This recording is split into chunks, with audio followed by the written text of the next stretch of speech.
Biye jumadon ye octobre kalo tile 31 san 2025 Bamako News TV jabarani filɛlibaga a ye aw bisimila an ka kunnafoni sentelimanw kɛnɛ kan. Kunnafoni daminɛ na nin ye kibaruya duman ye Bonikaw fɛ yen nɔ dugu jukɔrɔ fɛn min bɛ yen nɔ n'a bɛ wele ko lithium novembre kalo tile 3 natɔ ayiwa ale bɔyɔrɔ filanan an ka jamana ɲɛmaa General Dramane Asimi Goyita a bɛna o promo kari. Awa fɛn min ye lithium ye o bɔyɔrɔ filanan o promo karili bɛɛ lajɛlen bilalen don novembre kalo tile 3 la. A baaraw bɛɛ lajɛlen bɛna kɛ an ka jamana ɲɛmaa son excellence General Dramane Asimi Goyita fɛ.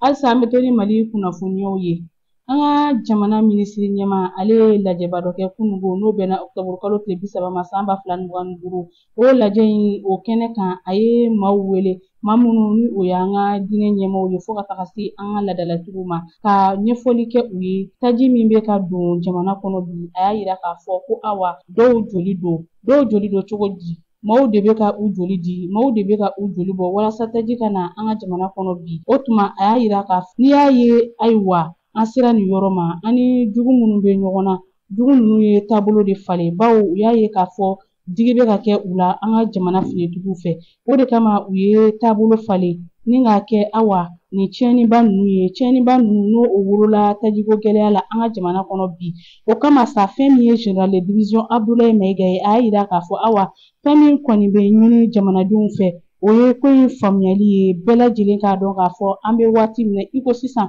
dɔw de kɔni bɛ ka joli bɔ walasa anw bɛ se ka taji sɔrɔ minnu welela ka ɲɛfɔli kɛ u ye u yɛrɛw fɛnɛ ye ko in faamu lajɛ in senfɛ kosɛbɛ.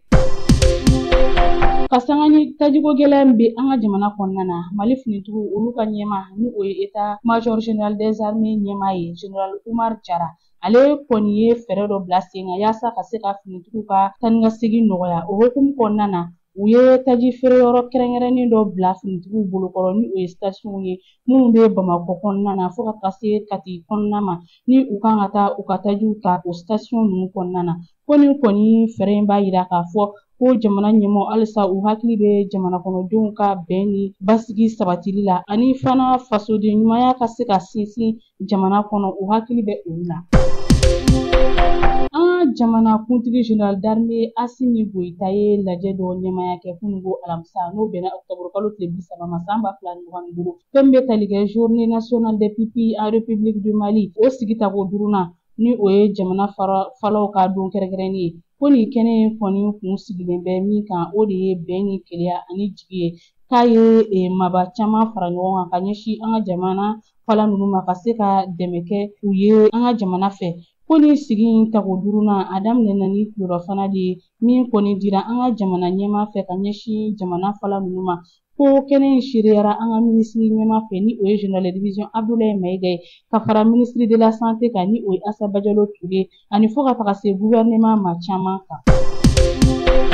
Denmisɛnninnakaw ka minisiri min bɛ yen nɔ n'o ye Abdul Kasim Fɔnba ye a ye lajɛ dɔ ɲɛmaaya kɛ octobre kalo tile 30 n'o ye kunungo ye o lajɛba min filɛ nin ye jɛkulu min bɛ yen nɔ n'a bɛ wele ko commission nationale de sensibilisation des jeunes n'o ye kulu ye kulu min n'a sigilen don walasa ka se ka denmisɛnninnakaw lafaamuya awa jamana kow la kulu min filɛ nin ye o ye san 1 sɔrɔ o kulu ka san 1 sɔrɔ ayiwa fɛn min ye lajɛba ye u tun bɛ o ko kan Abdul Kasim Fɔnba a kɛra sababu ye a ɲɛna awa hakilinajigiw ka kɛ ani halisa o sa nin kulu min filɛ nin ye baara minnu ni olu y'o kɛ ka se ka dantigɛliw kɛ olu bɛɛ lajɛlen kan a bɛ fɔ fɛn min ma ko bilan.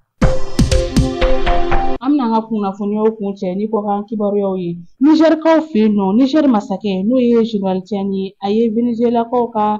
vice ministre bisimila n'o ye Martinez Navarro Giovanni José ye ale ye minisiri ye Venezuelakaw fɛ yen nɔ min ɲɛsinnen don dugujukɔrɔ tajiw ani dugujukɔrɔfɛnw bɔli baaraw bɛɛ lajɛlen ma a bisimilala Général Tiani n'a ka fanga ɲɛmaaw fɛ n'o ye minisiri ɲɛmaa ye kɛrɛnkɛrɛnnenya fo ka taa se a ka minisiri min ɲɛsinnen don Niger ni jamana wɛrɛ cɛw koɲɛw ɲɛnabɔli ma fo ka taga se a ka palais directeur de cabinet ma ni lajɛ min filɛ nin ye a bɛ bila hukumu min kɔnɔna na o de ye bolodi ɲɔgɔnma ka se ka awa o kolo don ani ka dɔ fara o kan Niger ni Venezuela jamana ni ɲɔgɔn cɛ kɛrɛnkɛrɛnnenya la dugujukɔrɔfɛnw n'o ye dugujukɔrɔ nafolow bɔli ye awa o hukumu kɔnɔna de don ne de bɛ dan sigi bi an ka kunnafoni sentelimanw na aw ni ce aw ka ɲɔgɔndali ani aw ka kulomajɔw la aw ka bɛn don n'a nataw la.